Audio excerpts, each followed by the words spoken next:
উপজেলা নির্বাচন করছে, দেখেছেন তো আপনারা তারা এখন কিভাবে নিজেরা লড়াই করছে।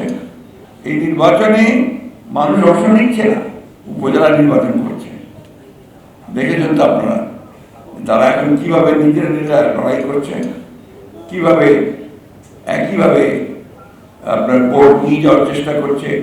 বিভিন্ন ভোটের সঙ্গে যারা জড়িত কর্মকর্তা তাদেরকে এখন বিভিন্ন প্রভাবিত করে তারা ভোট করার চেষ্টা করছে। তো সেই ভোটে কিন্তু মানুষ আসছে না, এই নির্বাচনে মানুষ অংশ নিচ্ছে না, এটা স্বতঃস্ফূর্তভাবেই নিচ্ছে না। কারণ তারা বুঝে গেছে যে এই নির্বাচনে তো কোনো লাভ নাই, যে নির্বাচনে কোনো প্রতিযোগিতা নেই, যে নির্বাচনে কোনো পরিবর্তন আসবে না, যে নির্বাচনের মাধ্যমে শাসক গোষ্ঠী তার ক্ষমতাকেই আবারও প্রতিষ্ঠিত করবে, সেই নির্বাচনে গিয়ে কী লাভ। আমাদের দায়িত্বটা ওখানে, আমাদের কাজটা ওখানে। আমাদেরকে জনগণকে আমরা বারবার বলেছি, জনগণ আসছিল, অনেক জনগণ এসেছে, কিন্তু আমাদেরকে চূড়ান্ত বিজয়ের জন্য জনগণকে সত্যিকার অর্থেই সংগঠিত করে রাস্তায় নেমে সোচ্চার হতে হবে। রাস্তায় নামার কোনো বিকল্প নেই, আমরা অন্য কোনো পথ চিনি না। আমাদেরকে প্রকাশ্যে সামনে এসেই লড়াইটা করতে হবে। নগদে 500 টাকা বা তার বেশি পেমেন্টে পেতে পারেন ঢাকায় জমিসহ 20 কোটি টাকার পুরস্কার।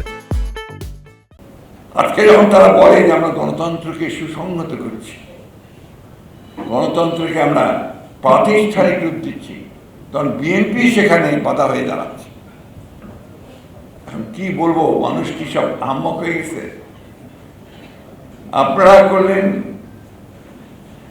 প্রথম দিকে যখন ক্ষমতায় ছিলেন তখন আপনারা রাজনৈতিক দলগুলোকে নিষিদ্ধ করেছেন, বহুদলীয় গণতন্ত্রকে শেষ করেছেন, আর সেই বহুদলীয় গণতন্ত্রকে ফিরিয়ে এসেছিলেন শহীদ প্রেসিডেন্ট জিয়াউর রহমান। আপনারা পার্লামেন্টারি ফর্ম অফ গভর্নমেন্ট থেকে সরে গিয়ে তখনই আপনারা কিন্তু প্রেসিডেন্সিয়াল ফর্ম অফ গভর্নমেন্ট করেছেন, এবং সেই প্রেসিডেন্ট আজীবন থাকবেন। এটাই ছিল তখন আপনার তাদের সেই পার্লামেন্টে মাত্র 11 মিনিটের আলোচনায় তারা সেই আইন পাস করেছিল। আজকে আবার দেখেন, আমি যে কথাটা সবসময় বলি, আজকে আবার সেই একইভাবে তারা একদলীয় শাসন প্রতিষ্ঠার জন্যে, বাকশাল তৈরি করার জন্য তারা কিন্তু প্রায় বহুদূর এগিয়ে গেছে। এবার এটা করছে তারা সুকৌশলে, যেটা একটা গণতন্ত্রের একটা লেবাস, একটা ছদ্মবেশ, একটা আলখাল্লা পরিয়ে দিয়ে নির্বাচন করে। বলে আমরা তো নির্বাচন করছি, বিরোধী দল নির্বাচনে না আসলে আমরা কি করব, তারা বলে এমন নির্বাচন করছো যে দলে দেশের কোনো রাজনৈতিক দলই অংশগ্রহণ করতে চায় না। 63টা দল তার নির্বাচন বর্জ্য। একটা দলকে যারা কোনো রকমের রেখেছে, তাও তো কীভাবে রেখেছে আপনারা জানেন, ভাগ বটোয়ারা দিয়ে, রুটি হালুয়া রুটি সব কিছু দিয়ে আসন বন্টন করে তাকে তারা রেখেছে। তারাও বলেছে, তখনও বলেছে, আবারও বলছে যে দেশে কোনো নির্বাচন হচ্ছে না। কাদের সাহেব কিন্তু তার আগে বলেছেন যে নির্বাচন হচ্ছে না, এখানে আওয়ামী লীগ যেভাবে চাইবে, সরকার যেভাবে চাইবে সেভাবে নির্বাচন হবে।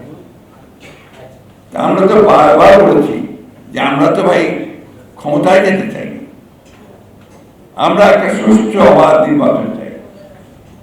আমরা চাই যে মানুষ তাদের যে প্রতিনিধি নির্বাচন করবার যে ক্ষমতা সেটা প্রয়োগ করতে পারুক, ভোট দিক, যাকে ক্ষমতায় নিয়ে আসবে তারা তাকেই আমরা মেনে নেব।